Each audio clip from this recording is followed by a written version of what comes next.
cupat martohen me letrën e bardhë, zën e dashurohen.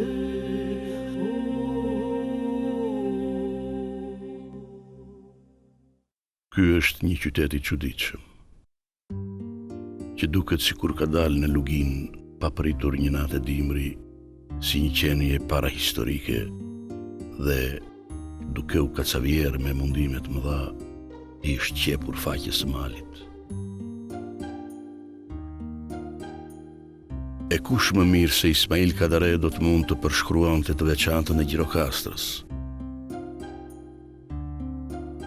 Qyteti ku 75 vjet më parë, një mëngjes të ftohtë janari, lindi ai vetë, Ismail Kadare.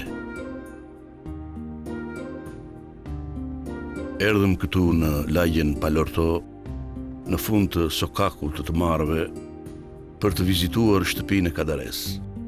Sa kurioz jam të kuptoj se ç'ndjesi ka ai kur kthehet në këtë shtëpi, pranë odave të shtëpisë, kur kujton sternën, kubet e larta, tavanet e drunjta, apo ato borë të vogël të cilat më parë i kisha njohur vetëm përmes librave të tij. Sot kam privilegjin e rrallë të dëgjoj prej atij vetë se si ishte shtëpia para dëmtimit nga zjarri, kur në të banonte familja e tij dhe ai vetë. Këtu ishte një nga ajo që theti hajatet është këtu, domethënë, se shtëpia sa që kishte dhoma, aq kishte hapësira të mëdha, që nuk si thuash holle, hajate, se mund t'i quash si të duash.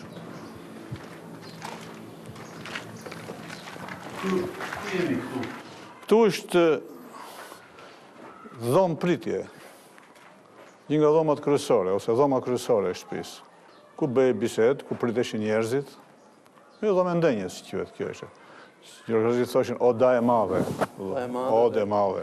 Karakteristike kësaj shtëpie më duket se është mundësia për të parë peizazhin e qytetit. Principi numër 1 ishte dinjiteti i një shtëpie, varej midis tjerave, çfarë shifej për saj. Domethënë, ishte si një lloj logje, një lloj logje në teatr, çfarë vendi zinte në teatr. Qyteti ishte si një logje, si një teatr i madh, dhe çdo shtëpi kishte dëshirë sigurisht të zinte një vend kryesor për të parë sa më pamje, sa më të gjerë. Këtu shifet një pjesë e madhe e qytetit. Këtu mund të komentoheshin për shembull ngjarjet që dëgjoheshin, sepse një pjesë e shtëpive dukeshin me sy. Nëse ndodhte një skandal tek shtëpia, thashëm 300 metra në tutje, 400, kishin dhe dylby dhe i afronin pamjet. Tash ndoshta dhe shifnin oboret e njëri tjetrit, ose kush dilte ndërtare në balkon, për kështu. Me një fjalë ishte një lloj teatri i vazhdueshëm, një lloj komenti i botës i bërë nga një dhomë dënje. Më kujtohet në mbrëmje, dëgjoj një lloj këmbane veçantë, që ishte rojet provonin hekurat e burgut në orën 7 të mbrëmjes, ose s'më kujtohet, kur ngrysej, si thosh, mos kishte në një sharim për të oratisur. Edhe ishte një ritual, si thosh, ting, ting, ting, ting, ting, ting, ting, ishte tërë qyteti e njifte, po provohen hekurat e burgut, i kujtoi secilit që kishte një burg. Dhe ja, burgu ko është? Burgu, për çudi, duke qenë i parë nga gjithë qyteti, nuk krijonte frikë, përkundrazi. Quhej si një gjë e zakonshme. Dhe dije që aty hynte dhe dilte Lukan Burgamadhi. Ajo është tjetër punë, po jo për këtë arsye. Po, ajo është një episod që grotesk, por në burg kishte burgosur të vërtet. Megjithatë, fakti që gjithë qyteti i shikonte burgun dhe përfituronte që prapa dritarëve të tij, ishin njerëzit që ishin futur në burg. Një lloj komunikimi i tërthort me ta krijohej. Ishte vetëm 23 vjeç, kur në novelën Qyteti i Jugut, ai skicon maketin për romanin e tij Kronik në Gur, që pa dritën e botimit disa vite më vonë.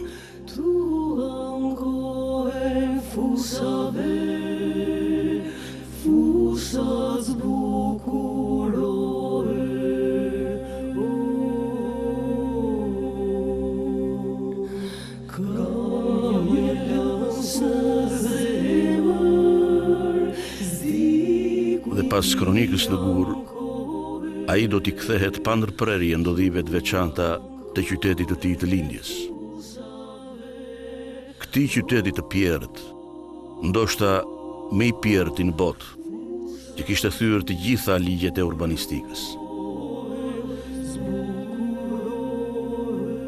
Ka qenë dimër, unë kam lindur këtu pranë zjarit, që ka treguar babai. Këtu ishte zjarri i madh, i Oxhakut. Dhe ka qenë ditë e mërkur, ka qenë ora 12. Dhe në kohë lart beshin kishte riparim. Riparimin e bënte, i mbaj mend mirë sepse e bënte Usta Vasili. Usta Vasili ishte një fqinjë jon dhe ai tha, hajde me një djalë, tha, kur zbritën nga shkallët për të ngrënë bukë.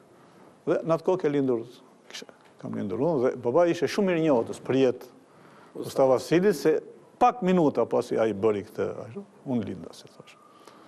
Dhe kemi pas, e mbaj edhe unë mend, që e kishte si të shenjtë miqësinë me të. Ndër figurat e fëmirisë tënde që të bën përshtypje është Baba Zoti. Pse ka shumë dashuri për Baba Zotin? Për mençurinë e tij, për misticizmin e tij ose për misteret e tij që lexonte libra në gjuhë tuaj arabisht e turqisht. Pse të frymëzonte aq shumë? Thjesht më duke një figurë enigmatike, domethënë, nuk e kuptoja. Komunikonje me të.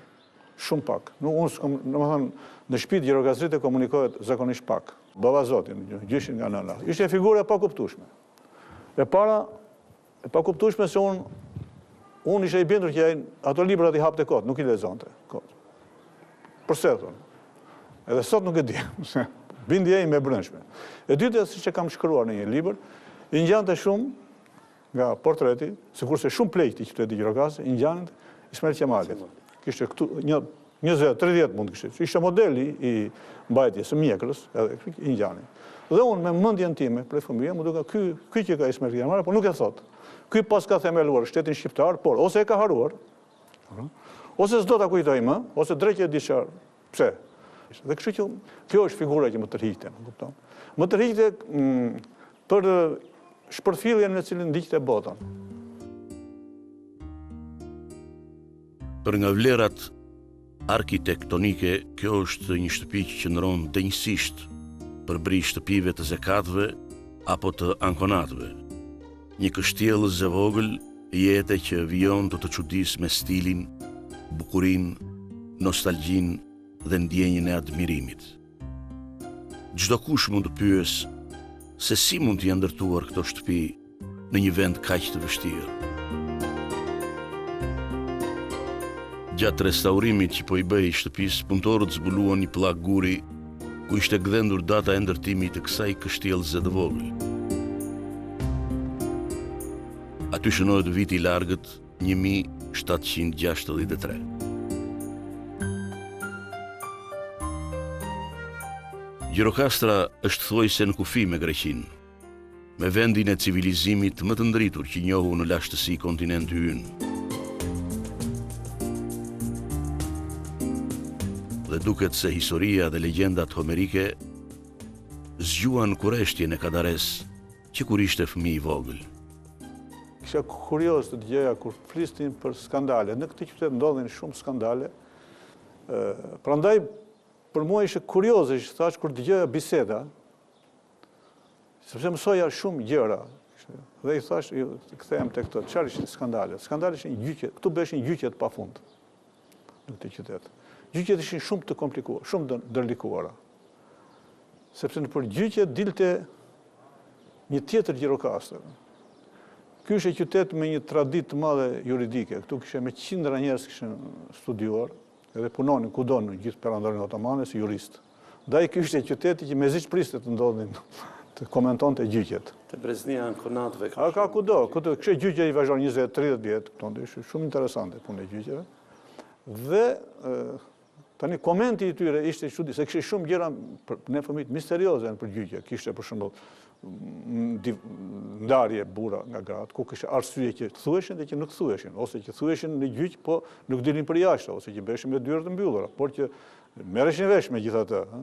ky karakteri prej teatri i qytetit i grumbullonte vetiu, Gjirokastër. Shikoni, është këtu është si një sallë e madhe, ku dhe të duhesh të harosh atë që ka ndodhur, nuk e haron kollaj, sepse e shikon me syq.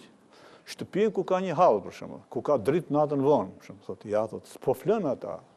Te X-ët nuk po flën, se kanë këtë hall, sigurisht. Të gjitha këto për një fëmijë janë shumë interesante. Kishte edhe një këndin tim, te kjo dritarja këtu, pak më vonë. Ose muri ka qenë mitrash, ose ka pas, tash s'më kujtohet, shtoj zdruri nga jashtë nga brenda, po ishte me gjerë këtu, sa ishte një tryezë e vogël, e sajuar. Dritarja ishte këtu, këtu ishte dritare dhe këtu kishte kanat, flegrat prej druri që mbylleshin, se kishte shumë dritë, si duket nuk donin ndonjëherë, ose nga që ishte veriu, mos. Dhe mua më pëlqente ishte si një kabinet i vogël, dhe unë kam dërguar një vjersh në një gazetë që letrari i ri. Viti 47, kam qenë 11 vjeç. Ata më jepnin një përgjigje që mua më bënte, si thua, qesharak. Sepse thoshin që mordial nuk shkruhet kështu në letrës, nuk është letërsi kjo që bën ti. Mirë, po mua më duk një mrekulli që pash emrin tim të shtypur në gazetë. Bile kisha vënë dhe emrin e babait. Si që kisha parë të Lev Nikolaevich Tolstoj, Ismail H. Kadare. E ata thoshe, Ismail H. Kadare. E morën vjershën tuaj dhe e pam, dhe ju shkruani strofat të tilla. Për shembull, botonin një nga strofat, ishte për të vënë duart në kokë, sigurisht. Duhet ta dini se para se të shkruaj njëri duhet lexoj. Pastaj dhe me një fjalë më tallnin edhe kështu. Mirë, kjo më duk një mrekulli, mua puna e madhe, se më botuan katër radhë. Nuk i dhash rëndësi asaj.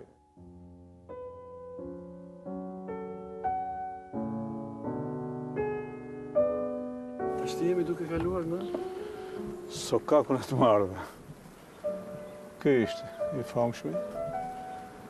Sokak që ndoshta rruga e rrallë në Shqipëri që nuk e ndrua emri pas ardhjes së komunizmit. Si duket, asnjë personalitet nuk e ndjente veten të nderuar, po të zëvendësonte këtë emër, që e dinte që nuk e zëvendësonte dot. Pse quhet Sokaku të marrëve nuk e di asnjëri. Është nga rrugët më të vjetra të qytetit, sigurisht. Tipike për mendsinë gjirokastrite, që nuk e kupton dot, e thot me ironi, me seriositet, apo në mënyrë neutrale, asnjëse.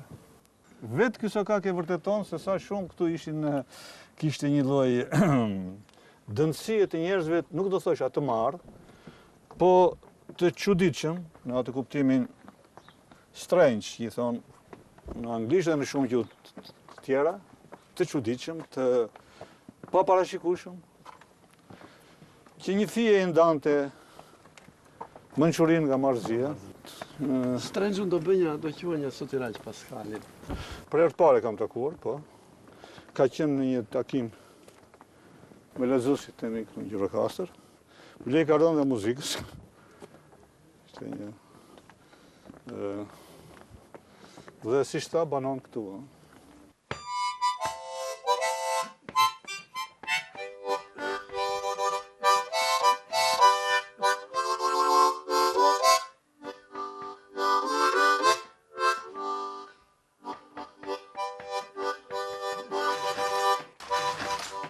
Këtu kam simbolin të komentarë, kam.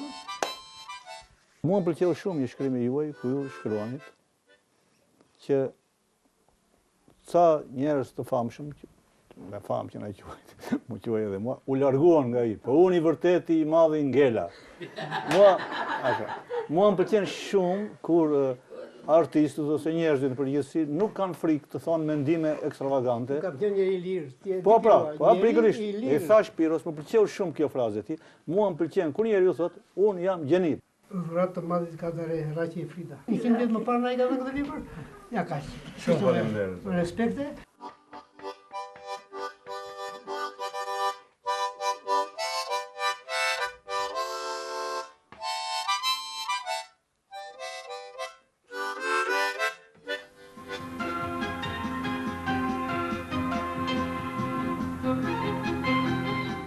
Pas Gjirokastrës, Tirana do të ishte kryeqyteti i parë që studenti Kadare zbuloi kur erdhi në fakultetin e letërsisë. Por Tirana dhe gjithë Shqipëria tashmë e njihnin atë. Në shtypin e atëhershëm kishte kohë që botoheshin vjershat dhe poezitë e letrarit të ri.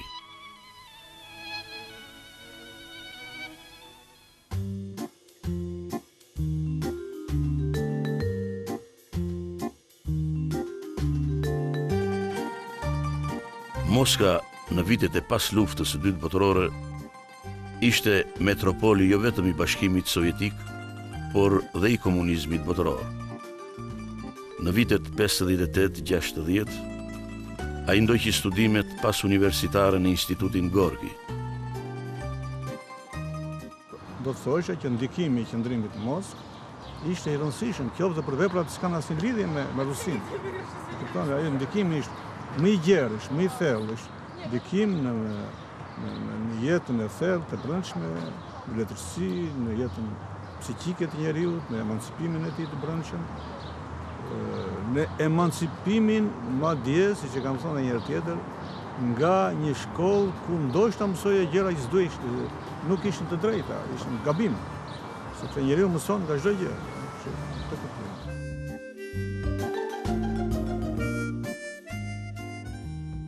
Ishin vitet e shpresave iluzore se në botën komuniste, pas vdekjes së Stalinit, diçka do të ndryshonte. Ajo kohë u njoh përgjithsisht si koha e shkrirjes së akujve.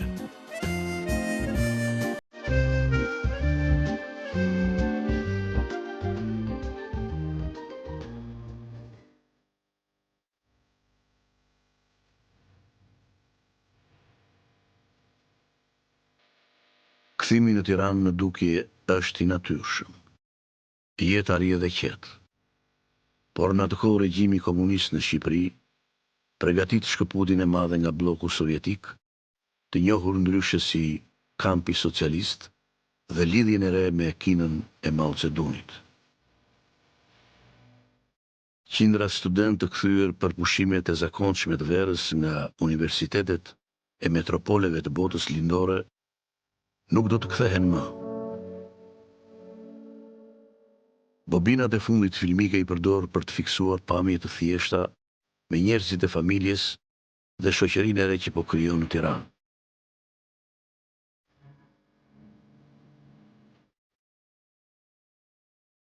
E midis tyre shihet portreti i një vajze të re. Elena, studentja me gërshet, ngjyrari, shumë shpejt do të bëhet njeriu më i afërt i Kadares. Ismaili ishte shumë i njohur midis rrethave letrare.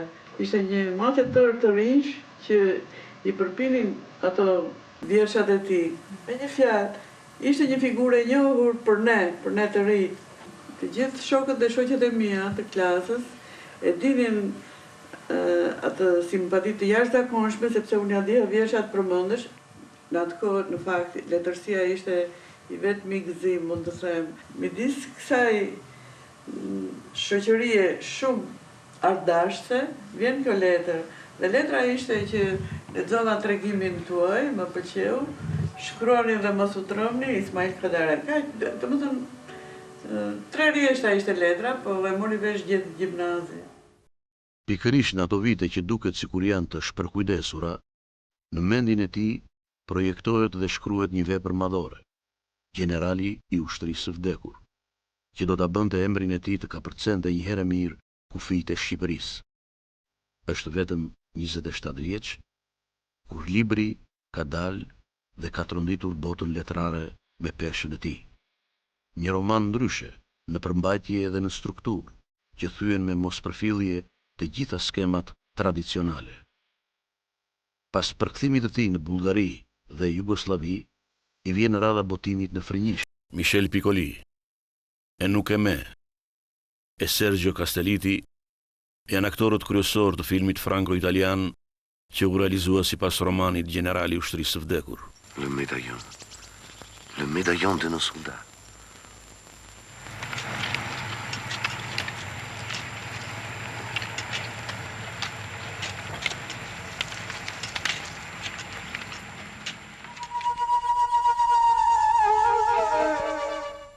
vite më vonë, regjisori Anagnosti realizon filmin me titull Kthimi i ushtrisë së vdekur. Ç'pun ka mon një generali huaj që ka ardhur këtu të mbledh eshtrat e ushtarëve të kombit tim? Nga të vajzë të retë huaj. Njeriu qëllon të ndërrojë gjërat pa arritshme në jetë, sidomos kur është puna për femër. Kemi kaq kohë që vërtitemi si henat duke nuhatur vdekjen aty ku është futur dhe duke ndellë në gjithë farë mënyrash për të dalë për jashtë. Po, koleg. Edhe unë nuk kapa pas imazhit të kësaj vajze. Lodhëm. Kush e di sa do lodhemi, koleg?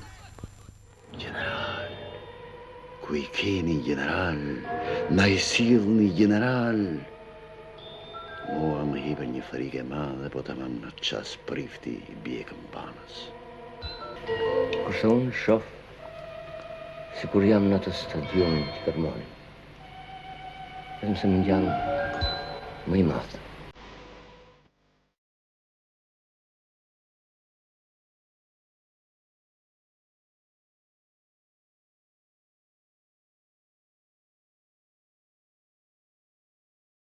Shqipëria kishte hyrë në rrugën e pakthyeshme drejt komunizmit total.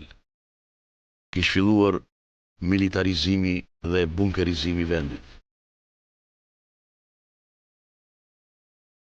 Libri Dimri i vetmisë së madhe u shkrua në 1971 dhe pa dritën e botimit në pranverën e 1973. Të 25.000 kopjet e para të librit ishin shitur në ditët e para të daljes në librari. Edhe pse zyrtarisht libri nuk u ndalua, ai u prit ftohtë nga kritika zyrtare dhe punonjësit e zyrës së shtypit në Komitetin Qendror. Letërshkruesit anonim dhe disa organizata partie të Ministrisë së Punëve të Brendshme e anatemuan librin. Ismail Kadare po kalonte ditë të vështira.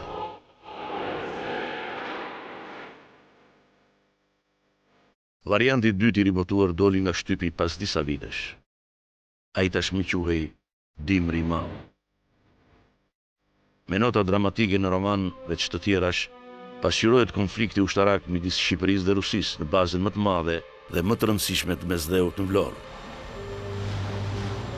Mbi motivet e romanit, një vit pas ribotimit, realizohet filmi artistik me titull Ball për ball.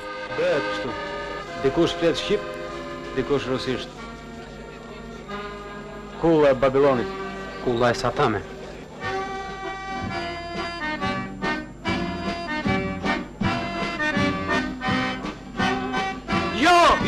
Jo! Ka një kufi, sogje!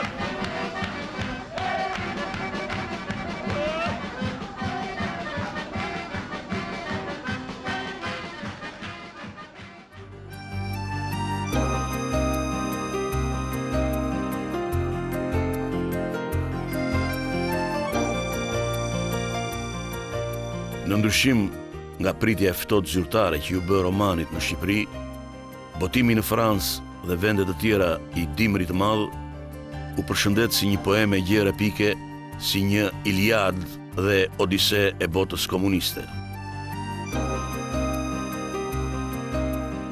Në shtypin francez, për herë më shumë, po shkruheshin recensione dhe vlerësime për fenomenin Kadare.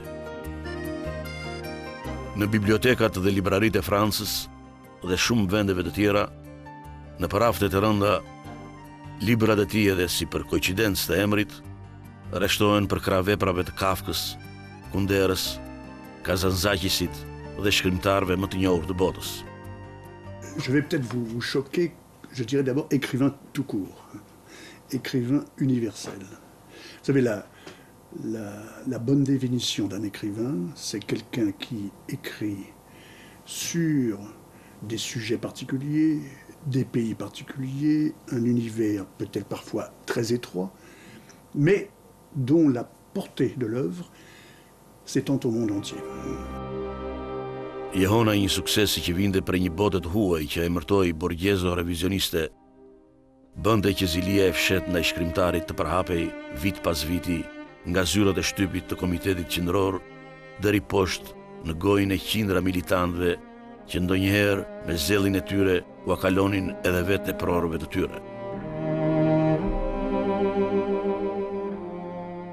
Vetëm pas viteve 90 dolën në dritë shumë të pathëna. Dosja Kadare, e përgatitur nga studiuesi Shaban Sinani, është vetëm një pjesë e të thënave dhe të pathënave për ato që shkrimtari përjetojnë ato vite. Regjimi totalitar ishte një regjim që kishte frikë prej ndikimit. Lehtësia ishte e parrezikshme sa kohë që nuk kishte ndikim. Në çastin kur ajo krijonte vatën e vet të ndikimit, ajo bëhej e rrezikshme. Lehtësia e Ismail Kadares që në vitin 1958 pak në dëshmohet që mbikëqyret për këtë arsye. Mundësia për të krijuar një influencë jashtë asaj që e krijonte ideologjia sundose. Ishte një frikë e tmerrshme. Për këtë arsye vigjilenca ishte shumë fisht ndaj tij dhe pothuajse nuk ka asnjë vepër. Duke përfshirë edhe ato që mund të quhen vepra të partishme të Ismail Kadaresi, për shembull romani Dasma apo dhe ndonjë vepër e dobët e tij, s'ka asnjë vepër që të mos jetë mbikëqyrur. Gjithë kjo punë që paraqitet në këtë, certifikohet në këtë dosje është pikërisht dëshmimi i atij procesi të vështirë krijimtarie me një mbikëqyrje totale nga lart dhe nga poshtë, nga zyrat, nga funksionarët, po edhe nga lexuesit, për të mos lënë lehtësinë që të bëjë faktor ndikimi.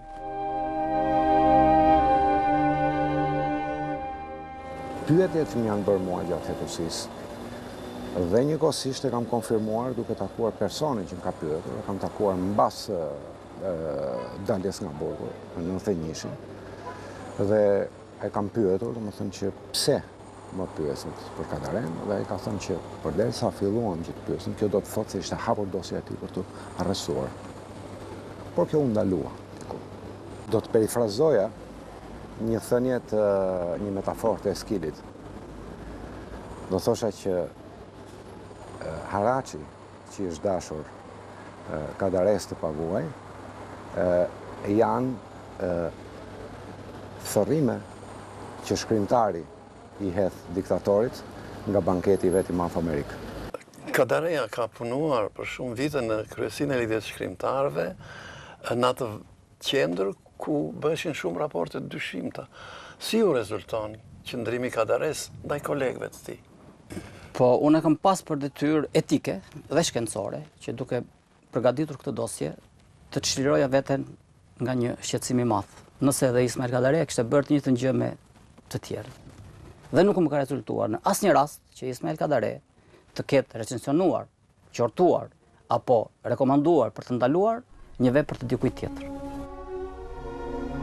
E gjithë vepra e tij e botuar në Shqipëri u bë letërsia më e dashur e shqiptarëve, duke i dhënë një dritë të re emancipimi mendimit estetik, letërsisë dhe artit.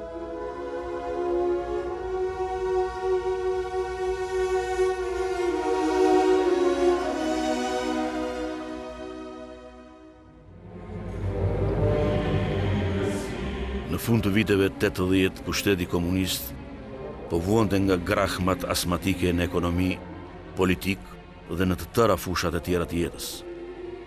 Kur në Europën lindore po binin një nga një edhe barierat e fundit të shtypjes së lirisë, Shqipëria, vendi më i varfër i Europës, po tendosej stërmundimshëm që të mos jepej e dorëzohej.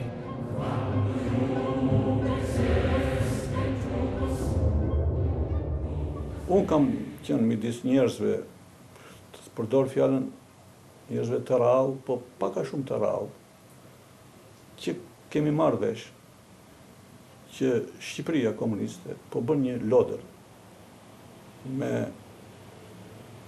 dy faqe. Domethënë nga një anë nën presionin, nën frikën e presionit të opinionit publik i cili po zgjohej, kishte hapur këto fjalë që ne do po lidhemi me perëndimin, ja do të bëjmë këtë, do të bëjmë atë, kinse me Gjermaninë do të lidhemi e vazhdonin zvarriteshin, çdo gjë zvarritej, nuk kuptoj pse zvarritej. Jo arsyet ishin absurde, nëse. Unë isha nga ata që morën vesh se kjo ishte lojë e gjitha. Lojë thjesht për të vënë në gjumë njerëzit, për të zbutur atë frym revolte qui kishte filluar ndërkaq të ziente. Alors je suis venu 2 fois.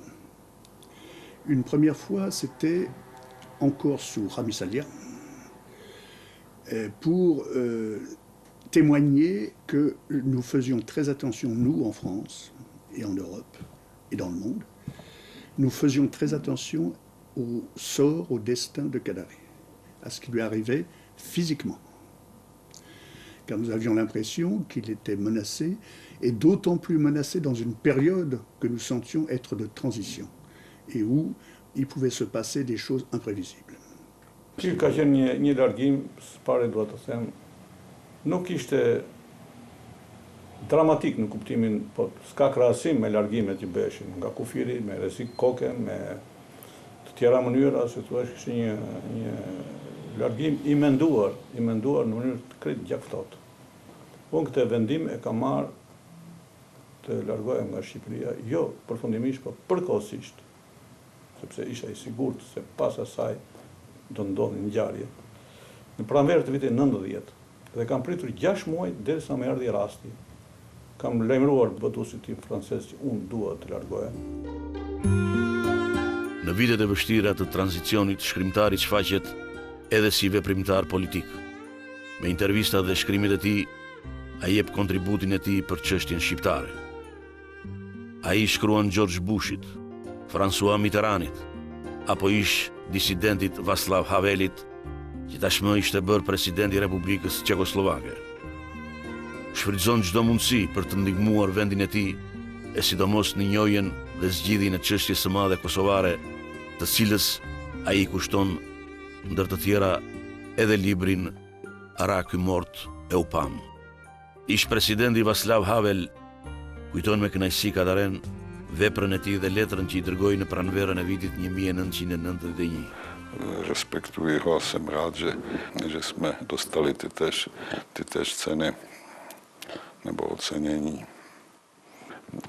Já jsem v těch dobách toho prožil strašně moc a nepamatuju si to dobře, ale jak o tom mluvíte, tak se mi to tak jako matně vybavuje a nepochybně jsem na ten jeho dopis odpověděl. A takové dopisy jsem samozřejmě vždycky odpovídal. Pan Kadare vám posílá s věnováním knížku svou ve francouzštině. Děkuji. A v té knížce vydáno ve Francii je i váš dopis ve francouzštině ve stránce 239. Aha. Jo, to je ten jeho dopis, ale ten můj tady není ta odpověď. Asi ne, to jsou ty jeho dopisy, ano. Tak děkuji pěkně.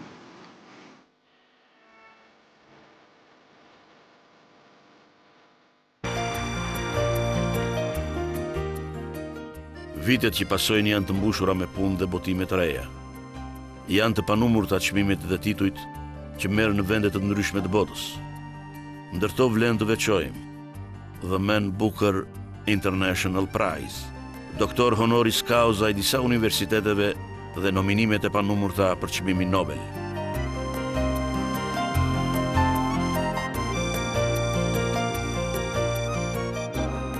Romanet e Kadares sot janë të përkthyera në 40 gjuhë të botës. Inskenime teatrale, teledrama e telefilma, balete dhe shumë filma janë realizuar për vite me radhë në Shqipëri dhe në vende të tjera. Që mrekulli, e?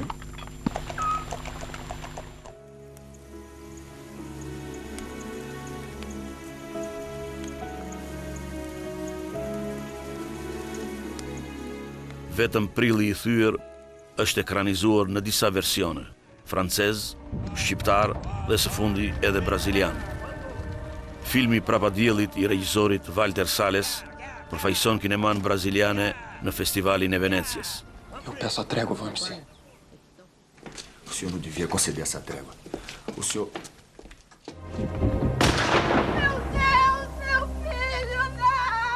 C'est un écrivain mondial, c'est un écrivain universel. Moi, je pense qu'effectivement, il a sa place parmi les, soyons larges, parmi les 5 à 10 écrivains mondiaux les plus importants d'aujourd'hui.